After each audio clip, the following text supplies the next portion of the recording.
Hola, buenas tardes, yo soy David Pérez Vega y este es mi canal literario Bienvenido Bob.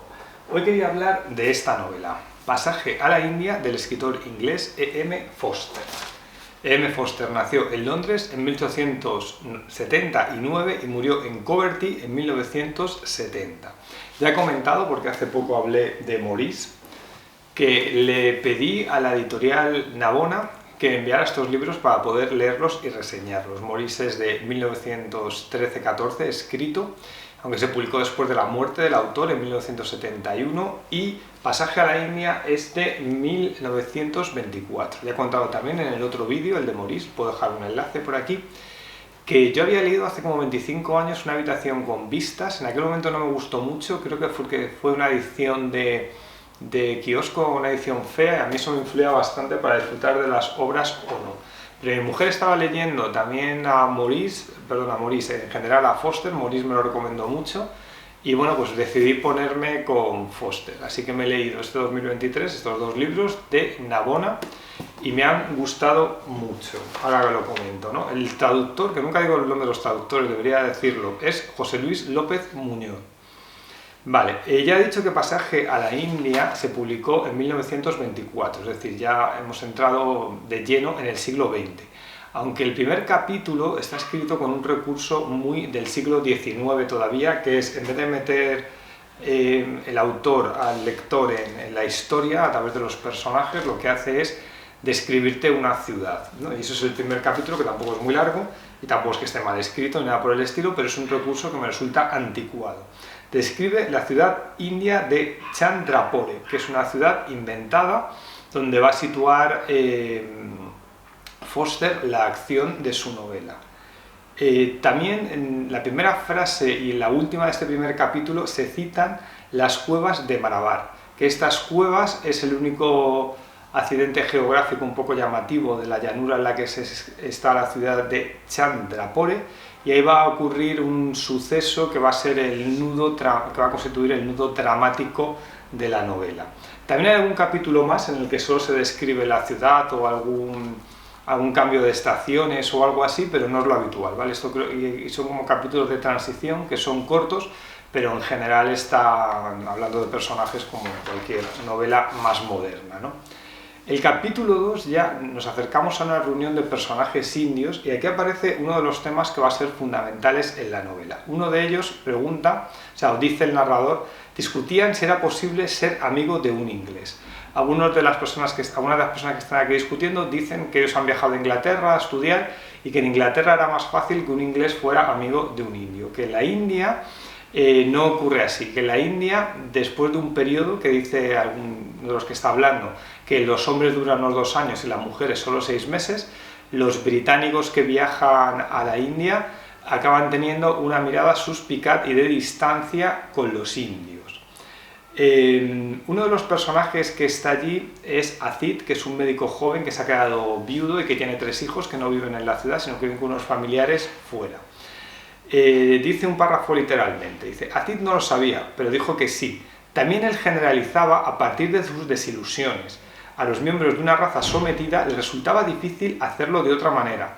Reconocía las excepciones, estuvo de acuerdo en que todas las mujeres inglesas eran altivas y banales. Vale, Azid, este médico, además él es de religión musulmana, porque luego vamos a ver que hay una distinción en los indios, los que son de religión musulmana y los que son de religión hindú. Es uno de los personajes del libro, ya he dicho, y al principio me estaba llamando la atención de que Forster todo el rato está, a través de su narrador, describiendo situaciones en las que Azid se siente maltratado por los ingleses. Y esto me parece un detalle poco sutil. Pero luego, después de avanzar en la novela, me he dado cuenta de que en realidad no. Que cuando tú ves la película que hizo de esta novela David Lean, que la vi hace no mucho de haber leído el libro, un año y medio, y por eso me acordaba bastante y sabía cuál era el nudo dramático, pero me da un poco igual porque a mí el tema de los spoilers no me importa demasiado, porque creo que la literatura, la gran literatura, es una aventura lingüística y no depende tanto de la trama, como hice en un vídeo que era que se importa los spoilers, que lo puedo dejar por aquí. No me importaba mucho, ¿no? Pero sí que el personaje de Azid en la película era un personaje continuamente positivo y bondadoso. Y lo que hace Foster realmente en la novela es más sutil, porque Foster te muestra que el personaje que puede acabar siendo una víctima, en realidad también es un personaje altanero que se siente todo el rato que le están faltando al respeto, que vive a la defensiva, y Foster te muestra algunas situaciones en las que cuando el personaje piensa que le están faltando los ingleses a él o a la raza de la India en general, que no es cierto lo que él está percibiendo. Y también incluso Azid puede ser cruel con alguno de sus compañeros indios de trabajo. Por lo tanto, es un personaje que va a tener sus claros y sus sombras, y eso le hace más interesante. A la India, cuando empieza la narración, están viajando dos mujeres inglesas. Una mujer mayor que se llama la señora Moore, que es la madre de Ronnie Hepslop, que es el magistrado municipal. Es una persona de la administración de Chandapore. La otra mujer es una mujer más joven que se llama, a ver cómo era Adela, no lo he subrayado, no lo encuentro. Se llamaba, la otra chica joven se llamaba Adela Chetlet, si no recuerdo mal. Vale, y esta mujer le va a repetir a la inglesa continuamente que quiere ver la India verdadera, ¿no? Y claro, estamos cayendo un poco en la idea hasta de los indios al principio, como que las mujeres inglesas llegan allí con ganas de descubrir la India y luego se retraen y se asustan como mucho en un periodo de 6 meses. Vale, la mujer se llamaba Adela Ketzler. Sí, realmente lo tenía subrayado aquí en verde, no sé si se ve, pero es que le había dado la vuelta a la hoja. ¿Vale? Muy bien, el cuarto personaje principal del libro va a ser el señor Felding, que es un británico que vive también en Chandapore y es el director del instituto local. En cierto modo es un personaje un tanto inadaptado, porque tiene ya más de 40 años, que es más de lo que suelen tener las personas que van a la India desde Inglaterra para hacer fortuna, y además no tiene ni esposa ni hijos.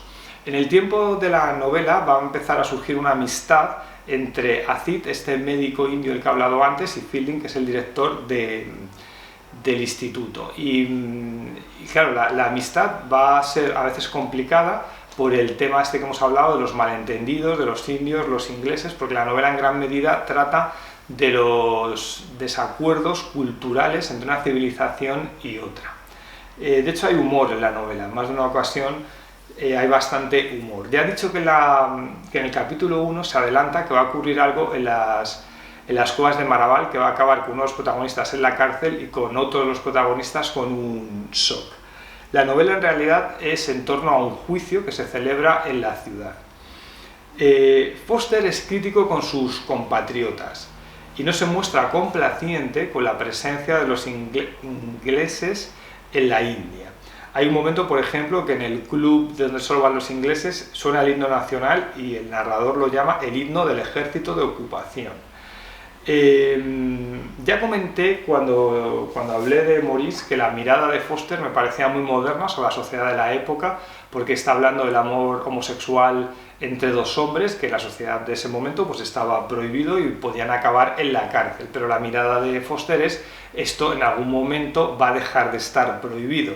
Y también yo creo que la mirada de Foster es que en algún momento ese colonialismo inglés va a dejar de existir, ¿no? Entonces se muestra crítico con sus compatriotas. En el año 1924, que yo imagino que cuando se publicó en Inglaterra Pasaje a la India, pues tuvo que haber más de un inglés que les cociera esta mirada satírica de los ingleses en sus colonias, que dice que actúan muchas veces como si fueran dioses o semidioses frente a los nativos de ese país, ¿no?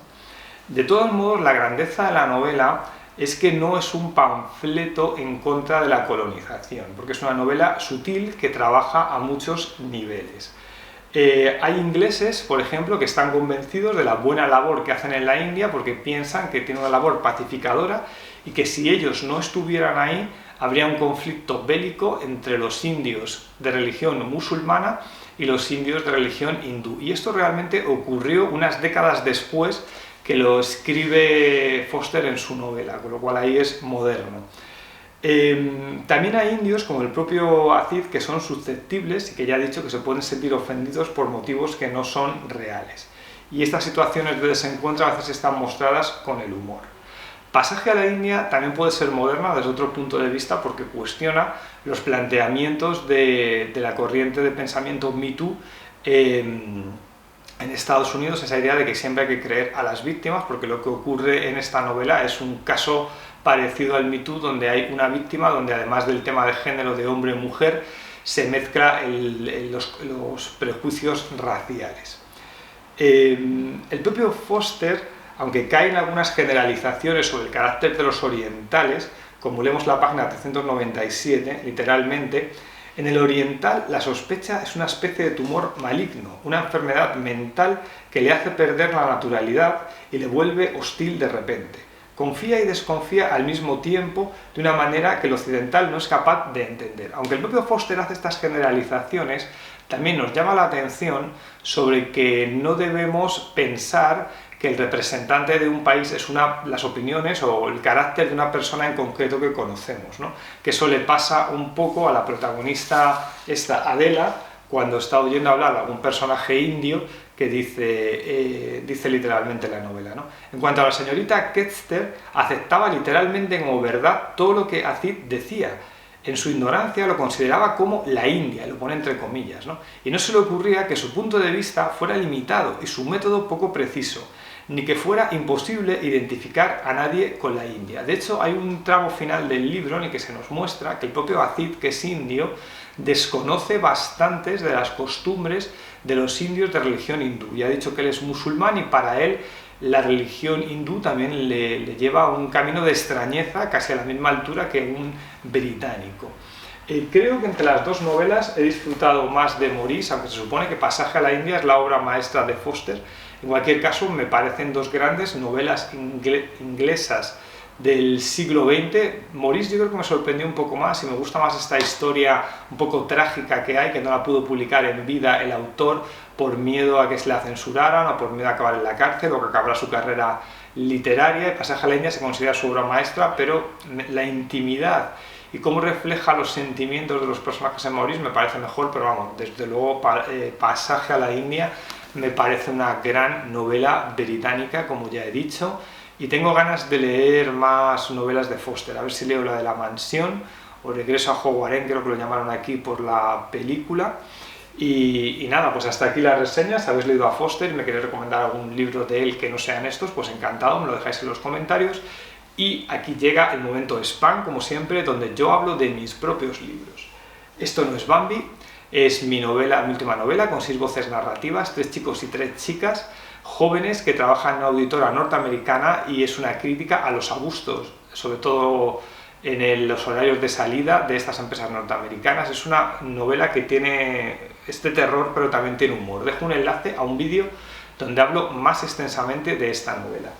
Los Insignes, mi novela cómica sobre el mundo de la poesía, donde un poeta frustrado español habla a través de Skype con Kim Jong-un, el dictador de Corea del Norte, al que transformo en otro poeta que habla español, y el poeta de España le cuenta las desgracias de la vida poética española. Es una novela sarcástica. Dejo un enlace a un vídeo donde hablo más extensamente de mi novela. Y Caminar entre las ratas, mi novela más larga, con un personaje de 39 años que va a cumplir 40, que le va cada vez peor laboralmente. Artísticamente él quiere ser un escritor, pero no triunfa, le va mal con la familia, con los amigos, con las parejas, está en crisis, y además esto lo uno con el trasfondo de la crisis del país, porque está ambientada la novela en 2013, en el periodo de crisis económica 2008-2014. Dejo un enlace a un vídeo donde hablo más extensamente de esta novela, y aquí ya me voy a despedir.